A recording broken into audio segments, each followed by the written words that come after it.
When you're living in stress, stress is when your brain and body are knocked out of homeostasis. Stress is when your brain and body are knocked out of balance. And it's a scientific fact that the long-term effects of the hormones of stress push the genetic buttons that create disease, which means your thoughts could literally make you sick.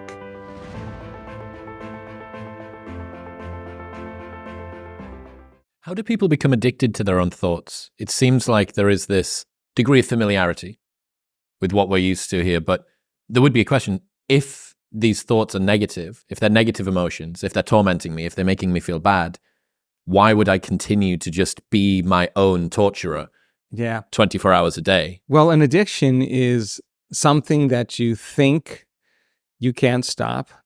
An addiction is when you know something is not good for you and you tend to choose and do it anyway, right? So turns out that living in stress is living in survival. And when you perceive a threat or a danger, or you perceive something that's potentially going to get worse in your life, or you can't control or predict something in your life, you switch on that primitive nervous system called the fight or flight nervous system, and it's secreting a lot of chemicals to get you awake. It's getting you ready. It's wanting you to perform. But if there's too much, the rush of that adrenaline is like a surge of energy. It's an arousal. And people get addicted to that rush of energy. So they use the problems, they use the conditions, the stories of the past in their life to reaffirm their addiction to that emotion. So they need the bad job, they need the bad relationship, they need the challenging conditions in their life because it makes them feel something, right? So when you're living in stress, stress is when your brain and body are knocked out of homeostasis. Stress is when your brain and body are knocked out of balance. So the moment you react to someone or something in your life and you switch on that system of arousal, and it's an emergency system, your body moves completely out of balance. It's mobilizing all of its energy for some threat, real or imagined, okay? The problem with human beings is for a zebra or for a gazelle, if it outruns the lion, it goes back to grazing. The event is over and the stress is short term. But if it's a constant exposure to stressors in your life, what once was maladaptive, adaptive becomes very maladaptive. Because when you turn on that stress response and you can't turn it off, now you're headed for disease because your body's constantly out of homeostasis and balance. So the event is over and someone betrayed you, or you lost your job, or you got fired, and you can't stop thinking about it. So every time you think about that problem, you're turning on the stress response just by thought alone. So if the hormones of stress are addictive, and you can turn on the stress response just by thought alone, you could become addicted to your own thoughts. And if you have to keep talking about those problems to get the rush of adrenaline, your thoughts can knock you out of balance as well. And it's a scientific fact that the long-term effects of the hormones of stress push the genetic buttons that create disease, which means your thoughts could literally make you sick. So then if your thoughts could make you sick, the fundamental question is, can your thoughts make you well? And that's what we're interested in uncovering. Talk to me about stepping into that loop, that addictive loop of the negative thoughts.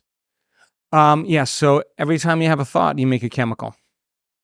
And if you have a happy thought or think of something happy, you turn on a set of neurological networks in your brain that fire in a sequence, a pattern, a combination that signals another part of the brain. The brain makes another chemical that's a chemical messenger that makes you feel a certain way as you secrete a certain hormone. Okay, the moment you start to feel happy, the moment you start to feel joyful, your brain is checking in with your body saying, Chris, you're feeling pretty joyful. And so then the chemistry influences you to think more wonderful thoughts.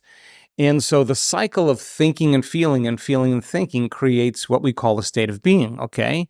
But you could have thoughts that make you feel guilty, and you can turn on a different set of circuits in your brain that signal a different batch of neuropeptides, that signal a different hormonal center to make you feel differently. The moment you feel miserable, the moment you feel victimized, the moment you feel suffering, the moment you feel pain, and you can't think greater than how you feel, the brain's checking in with the body and saying you're really miserable, and it generates more corresponding thoughts equal to that feeling.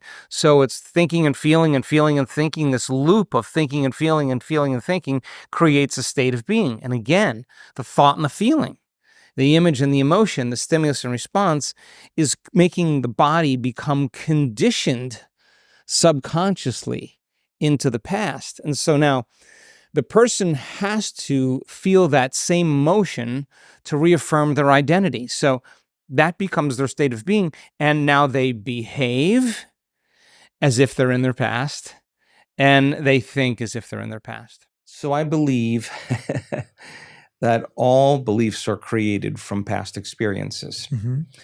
And a belief is just a thought you keep thinking over and over again. Yes. Until you hardwire it in your brain. And a hardwired set of circuits is an automatic unconscious program. So we have a lot of beliefs about things that we're not even conscious of. And they're not been tested. We don't know if they're true. We don't know if they're true. We've actually, in fact, made them up. Yeah. And this happens quite a bit in the work that we do. People see the testimonials, they see the science, they see the data, and they say, oh my God, I actually believe that this stuff works.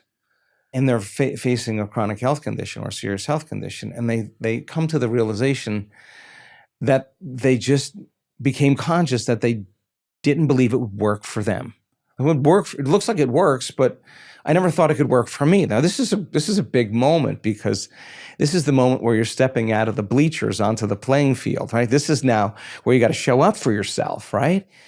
The person, when they sit down and they decide to make a different choice, and this is the hardest part about change. The moment you decide to make a different choice, you're going to feel uncomfortable. Very, yeah. You're going to leave the familiar known, right? And the body, which has been conditioned into the past, into the known, which has been conditioned to be the mind. The servant's the master, and it's going to try to talk you out of that future that is unfamiliar, or unknown, or unpredictable.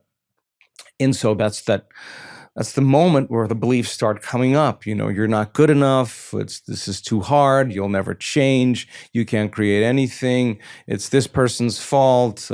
There's something wrong with me. I want to quit. And then people say like, oh, well, I have ADD, you know, I can't focus my mind.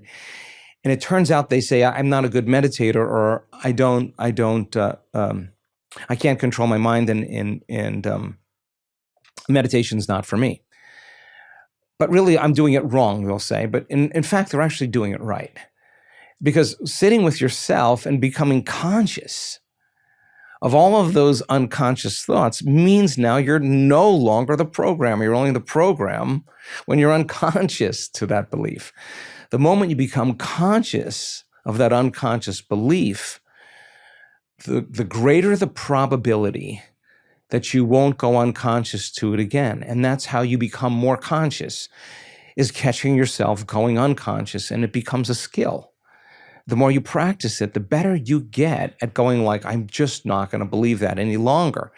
And nerve cells that no longer fire together no longer wire together. So as you attend to that thought and notice it and observe it without actually believing it, it weakens the connections neurologically in the brain.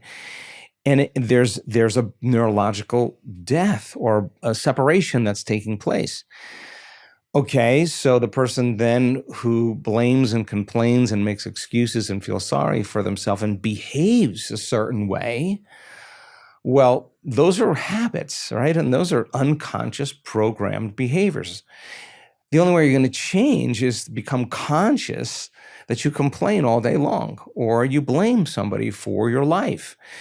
A happy person would never want to be that, want to behave that way, and would never want to be in a relationship with a person who complains all the time. Why would you, right? So then that person says, okay, how many times do I have to forget until I stop forgetting and start remembering? That is my moment of change. So today, I'm going to behave in a different way and make a different choice. I'm going to just stay conscious to not do these things. Okay, and then the person says, well, I feel unworthy, I feel stressed, I feel unhappy, I feel sad, I feel victimized, I feel grief, whatever. Is this the emotion that I want to have in my future? Well, no, these are emotions that are connected to experiences of the past. If I truly want love in my life, I can't feel resentment. Okay, am I willing to trade resentment for this elevated emotion? Okay, let me just remember all the times in my day, if I start noticing feeling this emotion, I'm just going to become conscious and not go unconscious to it and just temper it and work with it. Okay, so that is that overcoming process. That is the becoming process. Now, it would make sense then, you would have to ask yourself, what do I want to believe? What is a thought that I do want to fire and wire in my brain? So with intention and with attention, if you had the person remember what they wanted to believe and keep remembering what they want to believe and keep remembering what they want to believe, they begin to install the hardware. If you keep attending to it, the hardware becomes like a software program, and now that's the new belief. Yeah. I can heal. I can find the relationship. And belief is like pregnancy. Either you are or you're not. I mean, there's no in between. So you want to install the circuitry to such a degree that that's the new voice in your head. Yeah. That's saying you, come on, Jay, get up. Come on, Jay, let's go. Come on, you can do this. Come on, make the time for it. Come on, this is your vision. Come on. It's a coach in your own head. It's a voice. Yeah, voice. The voice is no longer the disbelief. The voice is basically your future self talking to you is what it is. It's your future. All right. So, okay. So if I start behaving in the old way, I know I'm gonna disbelieve. So how do I want to behave? How am I going to behave on my next date? How am I going to behave on my next Zoom meeting with my team? How am I going to behave with my children or in my family, or with my partner, with my ex? How do I want to be? And the act of rehearsing mentally in your mind who you want to be, the act of just closing your eyes and mentally rehearsing that scene literally causes the brain to look like you already did it.